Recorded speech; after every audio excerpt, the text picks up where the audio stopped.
जय सद्गुरुनाथ महाराज की जय। जय सद्गुरुनाथ महाराज की जय।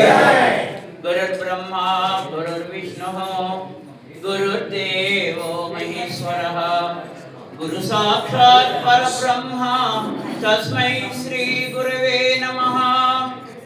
अचल गुरु माता जी श्रीमती सेवा सूर्यकांत मामा समेत अचल गुरु जी श्री वेंकटदासार्य सद्गुरु महाराज की जय। सद्गुण प्रकाशांब श्रीमती सेवा विजयलक्ष्मी समेत गुरु कर्णानंद कालिदासार्य सद्गुरु महाराज की जय। अपना अपना सद्गुरु महाराज की जय। చాలా సంతోషం అయినారా చాలా సమయం అయింది, 3 అయింది. ఎవరైనా ఇంకా భోజనాలు పడిపోయారేమో చూడండి. ఆయన ఉంటే అవన్నీ క్లీన్ చేయించేద్దాం. అందువల్ల ఎవరైనా ఉంటే భోజనం చేసి వచ్చేయమ్మా. పూర్ణానంద పైడికొండ ఆర్య సద్గురు మహారాజుకి చాలా సంతోషం. మరి నిశ్శబ్దో బ్రహ్మ ఉచ్యతే అన్నారు. నిశ్శబ్దో బ్రహ్మ ఉచ్యతే అన్నారు. నిశ్శబ్దంగా ఉంటే నీవే బ్రహ్మాన్ని. ఎందుకనంటే మాట లేనట్టి బయలందున మాట కలిగినట్టుట వినుట మాయ కదయ్యా. మాటే మాయ అయితే మాట్లాడడం మానుకుందాం. మాటే మాయ అనేది మనకు తెలుసు. ఎందుకని మాట్లాడేది ఎరికే కాబట్టి. మరి ఎరిక అనేది మాయ అయినప్పుడు మాట్లాడకూడదు కదా. మాట్లాడినప్పుడు ఏమవుతాం? మనం బ్రహ్మస్వరూపం అవుతాం. ఎందుకు బ్రహ్మస్వరూపం? నువ్వు వచ్చింది దాని నుంచి కాబట్టి. బ్రహ్మము, అవ్యక్తము, వ్యక్తము, మహత్తు, మహదహంకారము, పంచ తన్మాత్రలు, పంచభూతాలు, ఆకాశము, వాయువు, అగ్ని, జలము, పృథ్వీ, పృథ్వీ నుంచి ఓషధులు, ఓషధుల నుంచి అన్నము, అన్నము నుంచి సకలాది జీవరాశులు పుట్టినాయి. అంటే ఈ జీవరాశుల యొక్క మొదటి స్వభావం ఏంటి? బ్రహ్మము. మరి మనం బ్రహ్మస్వరూపంగా ఉండాలంటే నిశ్శబ్దంగా ఉండాలి. మరి నిశ్శబ్దంగా ఉండాలంటే మాట్లాడకూడదు కదా. మరి మనం మాట్లాడుతూనే ఉన్నాం కదా సభలు పెట్టుకొని.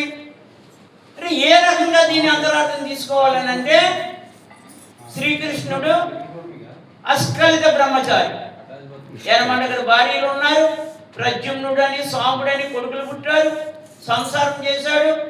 అయినా ఆయన అస్కలిత బ్రహ్మచారి. ఎట్లా అవుతుంది అది? ఎట్లా కాదు?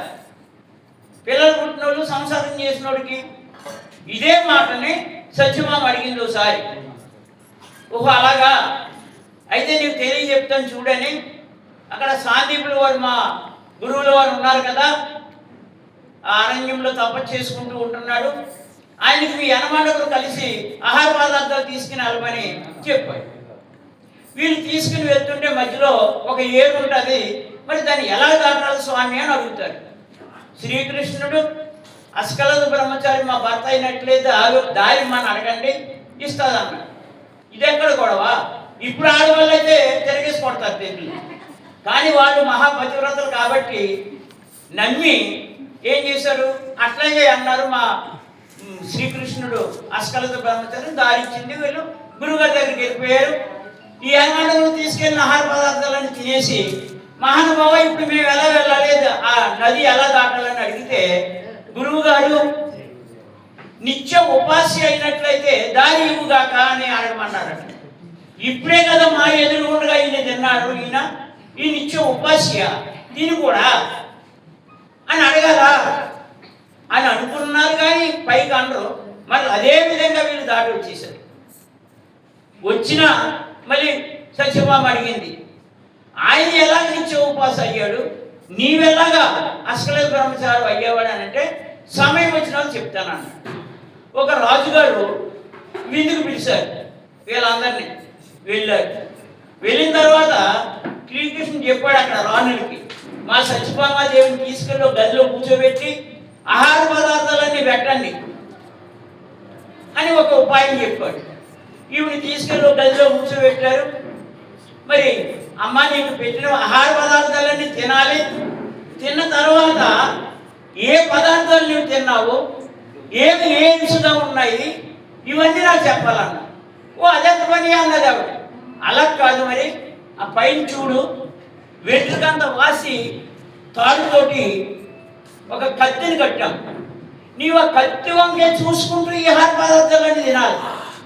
ఏ మాత్రం నీ దృష్టి కత్తి పెంచి మలిచిందా, కత్తి వచ్చి నీ మీద పడుతుంది, నీ పేక తెగుతుంది. మరి చూసుకోమని, ఓహో ఎంత పరీక్ష పెట్టారు వీళ్ళు అని ఇప్పుడు ఏం చేస్తుందా, కత్తి వంకే చూసుకుంటూ అన్ని పదార్థాలన్నీ తినేసి అయిపోయిన తర్వాత వాళ్ళు వచ్చారు. శ్రీకృష్ణుడు నడిపిస్తున్నాడు ఇదంతా. అమ్మ ఏమేం తిన్నావు? ఏమో ఏం తిన్నానో నాకేం తెలుసు. అరే ఎలా ఉన్నాయి? ఏమో నాకేంటి. అదే తినలేదా? తిన్నాను. తినలేదంటే తిన్నాను. మరి తిన్నప్పుడు చెప్పాలి కదా. నా దృష్టి అంతా ఎక్కడుందమ్మా బాబు తండ్రి, నా దృష్టి అంతా కత్తి మీదే ఉంది. ఏం తిన్నానో ఏం చేశానో నాకే తెలియదు. ఎందుకు చెప్పుకోవాల్సి వచ్చిందంటే, మాట లేనట్టు బయలందన అన్నప్పుడు మనం నిశ్శబ్దంగా ఉంటే, మరి బ్రహ్మస్వరూపం అన్నప్పుడు నిశ్శబ్దంగా ఉండే గురు శిష్యులు బోధ ఎలా చెప్పుకోగలరు? ఇప్పుడు ఇంత సభ నడిచినందుకే కదా పెద్దలు ఈ విషయాలన్నీ బయటకు వచ్చి మనకి జ్ఞానం అనేది వచ్చింది. అంటే ఇవన్నీ చేస్తున్నా కూడా ఇక్కడ ఉన్నటువంటి పరిపూర్ణ గురువులు ఏం చేస్తారంటే, ఆ దృష్టి అంతా ఆవిడ కత్తి మీద పెట్టి తిన్నట్లు లోక వ్యవహారాలు ఎన్ని చేస్తున్నా ఈ ఎరుక లేని దేశమా, దీనికి మూలం లేదు, నేను కళలో పుట్టినట్టు వచ్చానే కానీ ఇది నిజము కాదు, ఇదంతా కళ.